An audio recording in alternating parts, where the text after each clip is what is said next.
Story 1. Story 1, The Shifting Load. The Nevada sun beat down on my Peterbilt, the heat shimmering off the asphalt ribbon stretching endlessly before me. Route 50, the loneliest road in America, lived up to its name. I was hauling a refrigerated load of something, the paperwork just said perishables, from Reno to Delta, Utah. It was a routine run, the kind that lulls you into a hypnotic state broken only by the occasional hiss of the air brakes and the static crackle of the CB radio. Breaker 19, this is Rubber Duck. Anybody out there got eyes on a Smokey Bear eastbound? A voice crackled over the CB. Nah, Rubber Duck, nothing, but tumbleweeds and roadkill out here, another voice answered. The usual banter.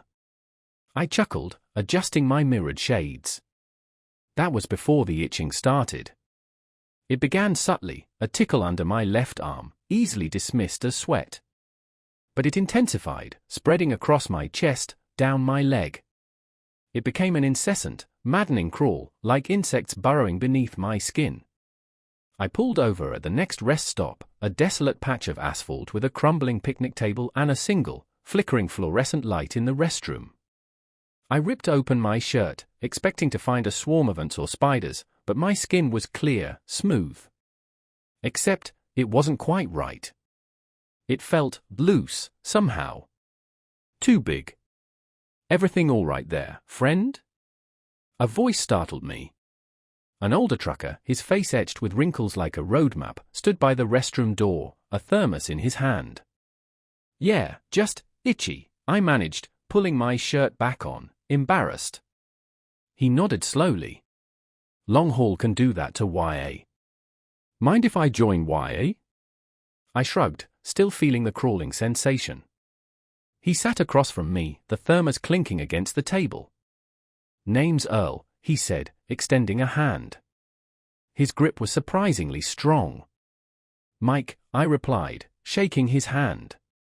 We sat in silence for a while, the only sound the distant drone of an unseen engine. The itching subsided, replaced by a dull ache. I rubbed my chest, feeling a strange resistance, a shifting, beneath my skin. That load you got there, Earl said, his voice low. Refrigerated, is it? I nodded. Perishables? Yeah, I said, a prickle of unease running down my spine. Why? He shrugged again. Just curious. Sometimes, things shift in the heat. You ever notice that?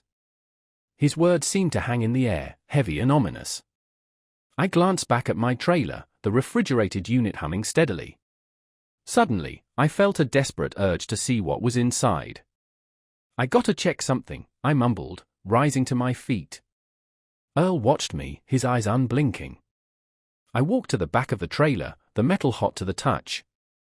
My hand hovered over the latch, hesitation gripping me. What was I expecting to find? Rotten fruit? Spoiled meat? I threw open the doors. The refrigerated air blasted out, a welcome relief from the desert heat. Inside, rows of crates were stacked neatly, strapped securely in place. Nothing seemed out of the ordinary. But the shifting sensation was back, stronger than ever. It felt like something was moving inside me, pushing against my ribs, stretching my skin. I stumbled back, nausea rising in my throat. Everything all right back there? Earl called out. I slammed the trailer doors shut, my heart pounding in my chest. Yeah, I lied, my voice trembling. Just fine. I returned to the picnic table, my legs feeling weak. Earl was gone. His thermos sat on the table, forgotten. I couldn't shake the feeling that something was wrong, terribly wrong. I climbed back into my cab, my hand slick with sweat. The itching had returned, a furious, relentless crawl. I scratched at my arms, my legs, my chest, until my skin was raw and bleeding. I had to get out of there. I started the engine, the rumble vibrating through the cab. As I pulled back onto the highway, I glanced in my side mirror. In the distance, I saw a figure standing by the restroom, watching me. It looked like Earl, but something was different. His silhouette seemed distorted, elongated, as if his bones were melting beneath his skin.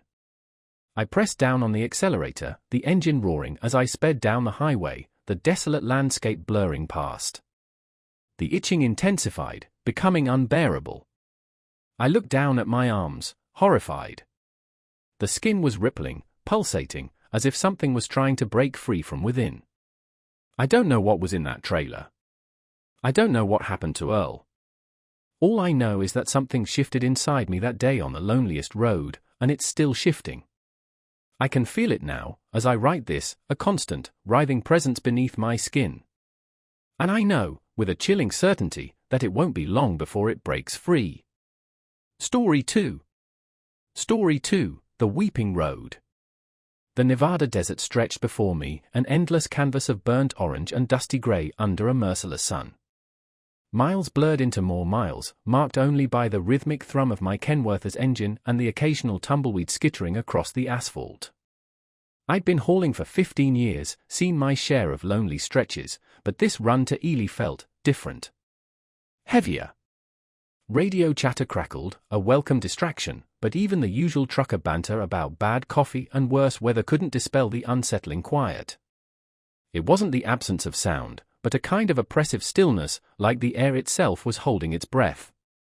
Around dusk, the sky began to bruise purple and green.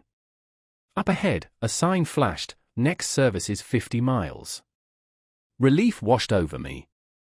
A hot shower and a decent meal sounded like heaven. But as I pressed on, a low, rhythmic weeping sound began to filter through the engine's drone. I checked my radio, thinking it was interference, but the channels were clear. The weeping intensified, becoming a guttural, mournful wail that seemed to vibrate through the very chassis of the truck. My grip tightened on the wheel. The hair on the back of my neck prickled. I glanced in my side mirror, half expecting to see something, anything, following me, but there was nothing but the empty road receding into the twilight. 30 miles.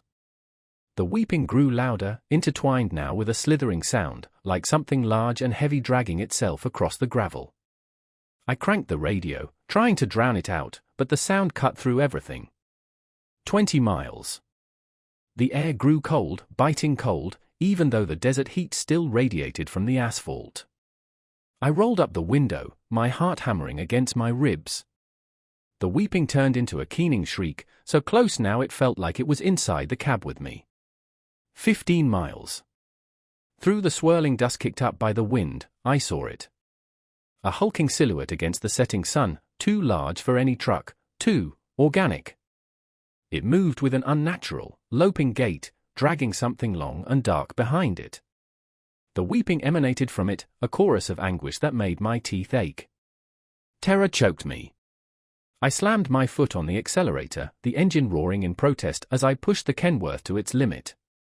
The silhouette grew larger in my mirror, gaining on me, its mournful cries echoing in my ears. 10 miles. 5 miles. The service station sign appeared, a beacon of hope in the encroaching darkness. I swerved into the parking lot, tires screeching, and slammed the brakes, jumping out of the cab and sprinting towards the brightly lit building. I didn't look back. I couldn't. Inside, a lone attendant, a skinny kid with acne and a bored expression, looked up from his magazine. "Rough night?" he asked, his voice flat. I couldn't speak. I just pointed towards the road, my hand shaking. He followed my gaze, but his expression didn't change. He looked back at me, a flicker of something, unreadable, in his eyes. "There's nothing out there," he said, his voice devoid of emotion. "Just the road." I turned back to the window, my breath catching in my throat. The road was empty. The weeping had stopped. The only sound was the hum of the fluorescent lights and the distant whir of the desert wind. I stayed at the station all night, huddled in a booth, too terrified to close my eyes. At dawn, I forced myself to go back outside. The desert air was still and cold, the road stretching before me, silent and empty. As I climbed back into my cab, I noticed something on the ground near my trailer. A long, dark streak, like dried blood, stretching from the road to the edge of the parking lot. I touched it with my finger. It was cold, and slightly damp. I drove away, never looking back. I finished the haul to Ely, delivered my load, and drove straight back home. I haven't driven that route since. I haven't driven at night since. But sometimes, in the quiet hours before dawn, I hear it. A low, mournful weeping, just outside my window. And I know, with a chilling certainty, that the road is waiting. Waiting for me. Story 3.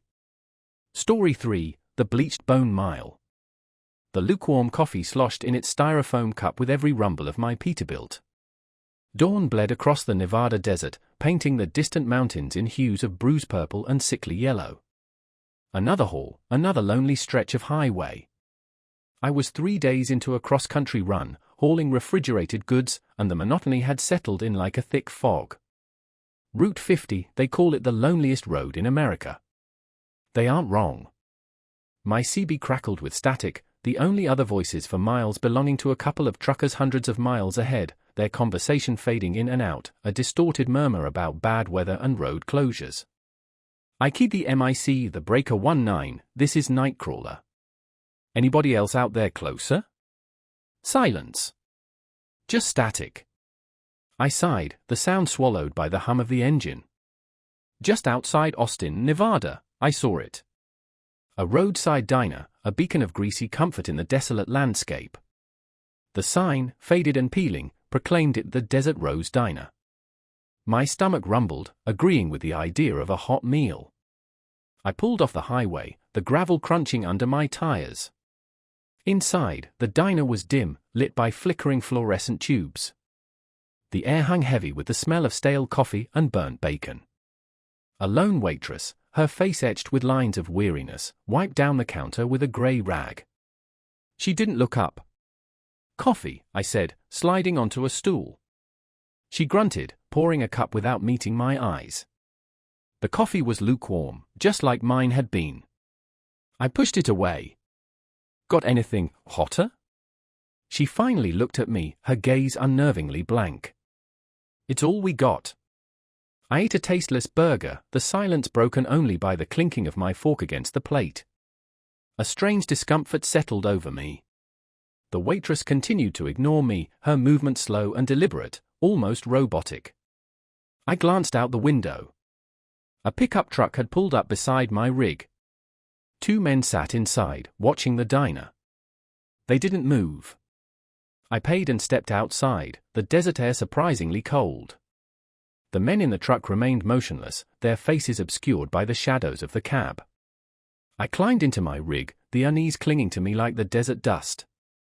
As I drove, I kept glancing in my mirrors.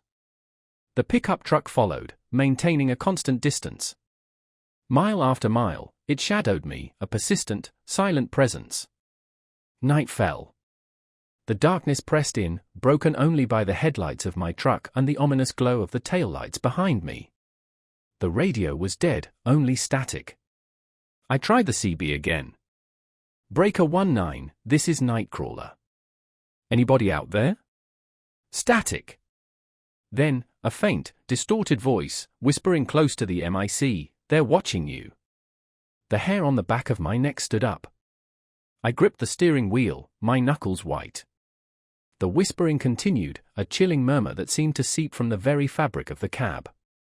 "They see you." I slammed my hand on the CB, silencing the voice. My heart hammered against my ribs. I looked in my mirrors again. The pickup truck was still there, its headlights boring into my back. I pushed the accelerator, trying to outrun the fear that clawed at me. The speedometer needle climbed. But the truck remained, a relentless shadow. Hours passed, the landscape blurring into a nightmarish tapestry of darkness and fear. I pulled off the highway at a deserted rest stop, hoping to lose them. The truck followed, parking a short distance away. I stayed in my cab, engine idling, watching them. They didn't move. They just sat there, 2 dark figures in the cab of the truck, their presence a suffocating weight. The first streaks of dawn painted the sky a pale, sickly grey. I watched the pickup truck, the fear and knot in my stomach. The 2 figures inside didn't move. Didn't even shift. Something was wrong. Deeply wrong. I forced myself to get out of the cab. My legs felt weak. The desert air was cold and still. I approached the pickup truck cautiously. The windows were tinted, but as I got closer, I could see something. Inside the cab, two skeletal figures sat motionless. Their bones were bleached white, their empty sockets stared out into the dawn. Dried, leathery skin clung to the bones, stretched taut across their faces in grotesque smiles. I stumbled back, my breath catching in my throat.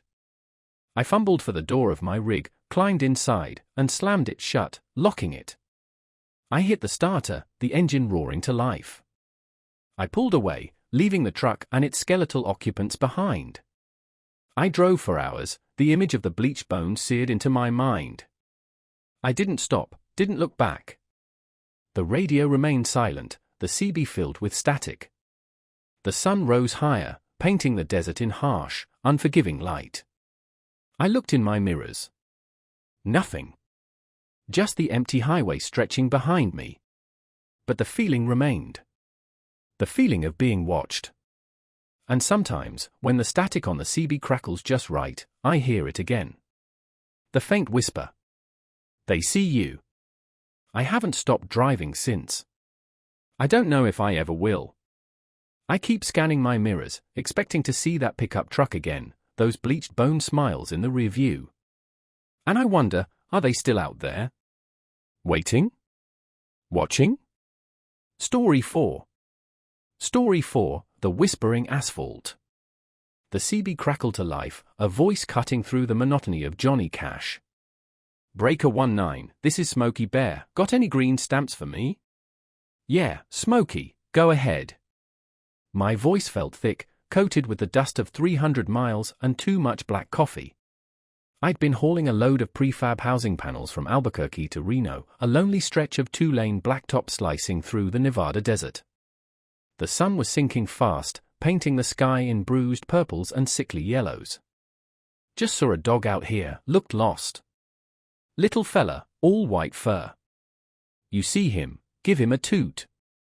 Will do, Smokey. 10-4. I hadn't seen any dog.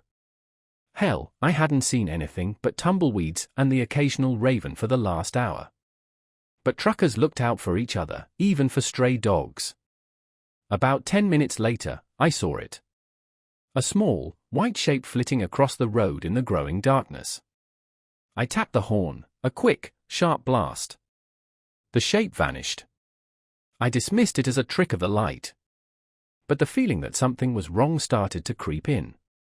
A prickling unease settled at the back of my neck. The desert air grew colder, the wind picking up, whipping across the cab. The CB went silent. Even Johnny Cash seemed to have deserted me. The engine grumbled, a low, guttural sound that seemed to vibrate through my bones. Then I heard it. A faint whisper. Almost inaudible, like the rustling of leaves on a windless day. I cranked up the volume on the radio, trying to drown it out. But the whisper persisted, growing louder, more insistent. It seemed to be coming from everywhere and nowhere at once. Hello? I said, my voice shaky. The whisper intensified, morphing into a chilling whine, like a dog whimpering in pain. I glanced in the mirror, half expecting to see something staring back at me. But there was nothing there. Just the endless, empty highway stretching out behind me. I pressed harder on the accelerator, desperate to outrun the sound. But it was no use. The whining grew louder, merging with the rumble of the engine, the shriek of the wind. It was inside the cab now, surrounding me, filling my ears, my head. I pulled over to the side of the road, heart pounding against my ribs. The whining stopped. The silence that followed was deafening. I sat there for a long time, engine idling, listening. The only sound was the blood rushing in my ears. Then, a knock. A soft, hesitant tap on the passenger side window. I froze, every muscle in my body tense. I slowly turned my head. Pressed against the glass was a child's face. A little girl, no more than 6 or 7 years old. Her skin was pale, almost translucent. Her eyes, large and dark, stared at me with an unnerving intensity. She was wearing a white dress, stained with dirt and something darker. I fumbled for the window crank, my hand trembling. As the window slid down, a wave of icy air rushed into the cab, carrying with it the smell of damp earth and something metallic. The girl didn't speak. She just stared at me, her eyes wide, unblinking. "Are you lost?" I managed to croak out, my voice barely a whisper. The girl's lips moved, but no sound came out. She just kept staring, her gaze fixed on mine. Then, she pointed a small, pale finger towards the back of the cab. I followed her gaze. The panels of the prefab house shifted slightly, as if something heavy had just been placed on them. A low groan echoed from the trailer. Fear, raw and primal, gripped me. I slammed the window shut, throwing the truck into gear. The tires spun on the asphalt, spitting gravel, as I roared back onto the highway, leaving the little girl standing by the side of the road, her eyes still fixed on me. I didn't stop driving until I reached Reno, the lights of the city a welcome beacon in the darkness. I didn't check the load. I didn't even turn off the engine. I just sat there, trembling, listening to the hum of the engine, trying to convince myself that it had all been a hallucination. But the smell lingered. That metallic tang mixed with the scent of damp earth. And the whisper. I could still hear it, faint but persistent, a chilling reminder of the little girl in the white dress and the something heavy in the back of my trailer. I never hauled another load on that stretch of highway. And I never stopped wondering what was back there, hidden amongst the prefab panels, whispering in the darkness. The thought still chills me to the bone, even now, years later. Sometimes, late at night, when the wind howls outside, I can almost hear it again, the soft tap on the window, the chilling silence, and the whispering asphalt. Story 5. Story 5, The Whispering Pines. The CB crackled with static, a familiar lullaby on these long hauls. I'd been driving for 18 hours straight, pushing through Nevada's desolate beauty, a tapestry of ochre and sagebrush unfolding beneath an oppressive sky. The coffee had long since gone cold, a metallic tang clinging to the rim of the thermos. My eyes were gritty, my head throbbed with a dull ache, but Denver was only a few more hours away. Just another delivery, another paycheck. Breaker 19, this is Rubber Duck, anyone out there catching Smokey Bear? A gravelly voice cut through the static. I chuckled, keying the MIC in negative, Rubber Duck, haven't seen any bears, Smokey or otherwise. Just endless miles of nothing. Same here, pal. Keep the shiny side up. Will do, Rubber Duck. The silence that followed felt heavier, somehow. The setting sun cast long, skeletal shadows from the pines lining the highway, making them seem to reach out, grasping fingers. I shook my head, attributing it to fatigue. I needed to stop. The sign for Pine Ridge Rest Stop, 1 mile, appeared like a beacon. The rest stop was deserted. Just a patch of cracked asphalt, a couple of picnic tables battered by weather, and those damn pines, their branches intertwined, forming a suffocating canopy. The air was still, heavy with the scent of pine needles and something else, something acrid, like burning plastic. I parked the rig, the engine sigh a counterpoint to the rustling of the wind through the pines. It wasn't a wind, though. It was more like a whisper, a sibilant murmur that seemed to come from the trees themselves. Inside the cab, I grabbed my sandwich, the bread stale, the ham curling at the edges.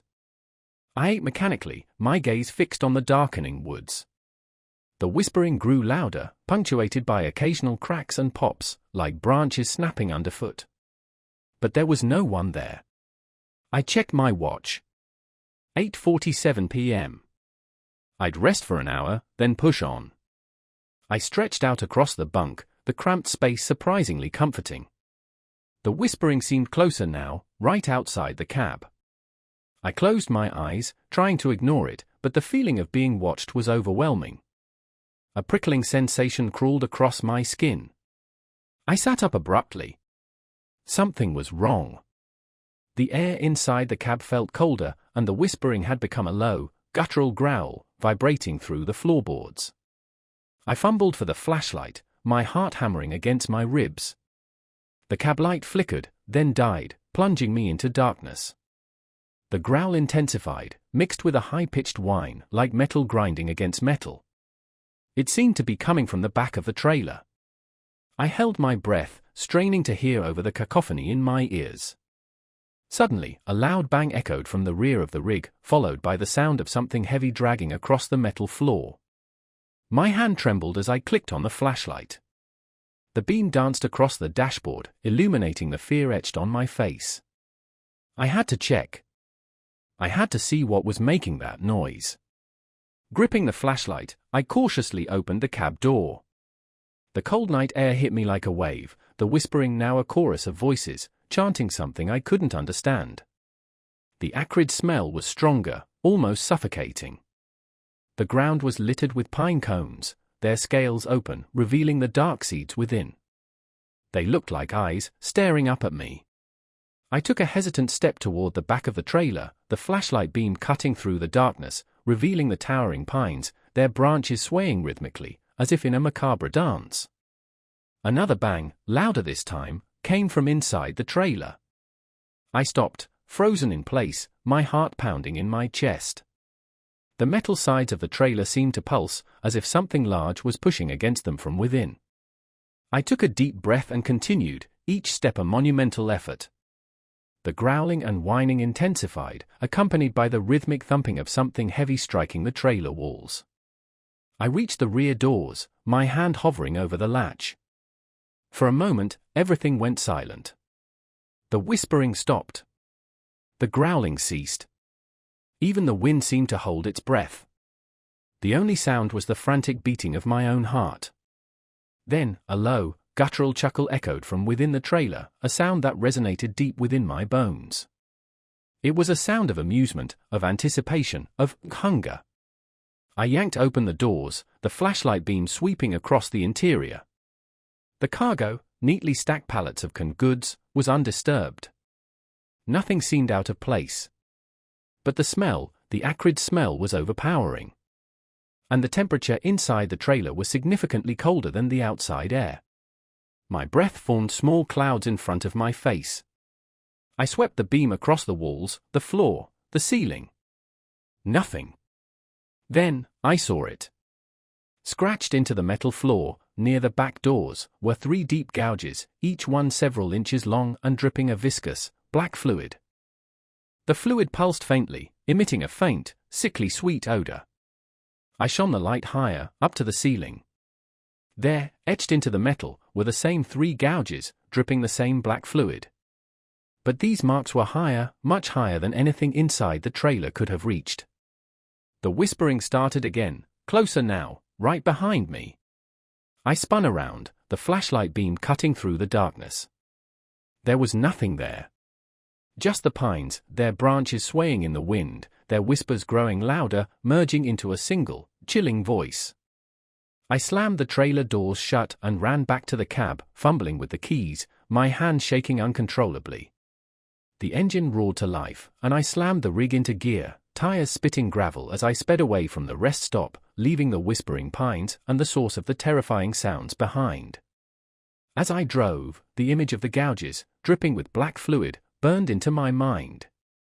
And the whispers, they seemed to follow me, echoing in the wind, a constant reminder of the unseen horror lurking in the shadows of the whispering pines. I never stopped at that rest stop again. I never even drove that route again. But sometimes, late at night, when the wind whispers through the trees outside my window, I can still hear the chilling chuckle, the sound of something large and hungry, waiting in the darkness. And I wonder what it would have done, had I stayed.